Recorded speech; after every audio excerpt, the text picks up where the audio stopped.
Craig Lamanon, NSRI spokesperson, Wednesday the 25th of June.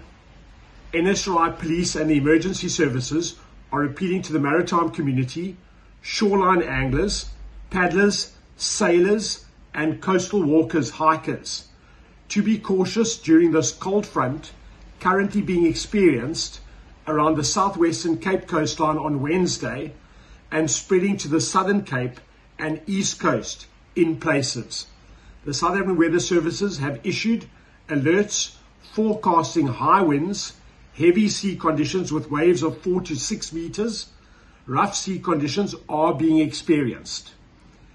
We are appealing to the public and the maritime community to follow the South African Weather Services forecasts and to exercise caution during this time. Don't venture down to the coastline or launch to go to sea unless absolutely necessary.